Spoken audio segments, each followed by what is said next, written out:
Hi everyone, আসসালামু আলাইকুম। চলে আসলাম নতুন একটা ভিডিও নিয়ে। বান্ধবী মানেই অনেক আনন্দ, অনেক খুশি, অনেক ভালো থাকা, অনেক কিছু খাওয়া দাওয়া। তো আমার বান্ধবী মরিয়ম, ওর সাথে আমি গিয়েছিলাম একটা কাজে। তো আমরা কাজ শেষ করেই অবশ্যই খেতে হবে, আর নিউ মার্কেটে যেহেতু গিয়েছি, নিউ মার্কেটের ফুচকা তো মিস করা যাবে না। তো আমরা দুইজন এক প্লেট ফুচকা আর একটা সাব স্যান্ডউইচ নিলাম, আর সাথে নিয়েছিলাম লাচ্ছি। তো দুইজন খুব আনন্দ নিয়ে মনের সুখে খেলাম, কারণ ওই দিন আমাদের বাচ্চারা সাথে ছিল না।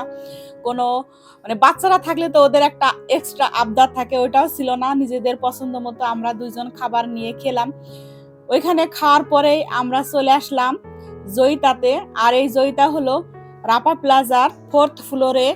এইখানে আমার বান্ধবী মুক্তি, ও জব করে, তো ওর সাথে আবার দেখা করার উদ্দেশ্যে চলে আসলাম আমি আর মরিয়ম। বিশেষ করে ও আমাদেরকে বলেছিল যে জয়িতার চাটা নাকি অনেক ভালো, মানে ওইখানে যে চাটা পাওয়া যায় চাটা খুবই ফেমাস এবং খুবই ভালো। তো আমার তো আবার মাথায় সব সময় থাকে যে কোথায় ভালো চা পাওয়া যায়, সেখানে মানে শুনলেই আমি সেখানে চলে যাই চা খেতে। তো সেই উদ্দেশ্যে আমরা চলে আসলাম মুক্তির কাছে চা খাওয়ার জন্য। তো আমাদের ব্যাড লাক, ওই দিন আবার চাটা কিন্তু আমরা পাইনি। তো চা না পেলাম তাতে কি হয়েছে, এখানে যে জিনিসগুলা ছিল সেগুলো আবার আমি একটু ভিডিও করে নিচ্ছিলাম। আর সবচেয়ে বেশি যেটা ভালো লেগেছিল যে আমরা মুক্তির কাছে আসলাম, 3 বান্ধবী মিলে অনেকক্ষণ সময় কাটালাম, গল্প করলাম, এটাই আসলে বেশি ভালো লেগেছিল। আর এইখানে আসলাম মানে আসার পরে যে এখানে যে মাটির জিনিসগুলা, এই যে মাটির কলস, এটা কিন্তু সচরাচর এখন দেখা যায় না, গ্রামেও সেরকম একটা দেখা যায় না। কিন্তু এখানে কিন্তু গ্রামীণ যে জিনিসগুলা সেগুলো এখানে কিন্তু সব আছে। দেখেন এই যে পাখির বাসা এটা আছে, তারপরে মানে পাটের তৈরি ব্যাগ থেকে শুরু করে অনেক কিছুই এখানে পাটের তৈরি যে জিনিসগুলা সেগুলো আছে। এখানে লেদারের ব্যাগগুলা আছে।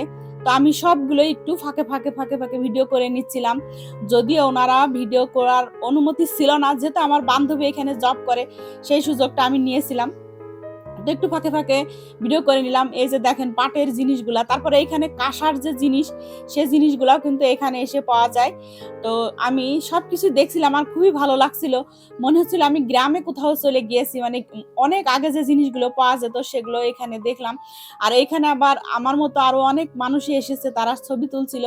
আর এখানে এত ভ্যারাইটিস রকমের যে খাবার পাওয়া যায় অল্প দামে, সেটাও খুব ভালো লাগলো। ওইটা আমরা আরেকদিন যাবো, 3 বান্ধবী মিলে ওইখানে খাওয়া দাওয়া করব। এই ছিল আজকের ভিডিওটা আপনাদের জন্য। তো আপনারা সবসময় ভালো থাকবেন, সুস্থ থাকবেন, আনন্দে থাকবেন, আর ঘোরাফেরা করবেন। আল্লাহ হাফেজ।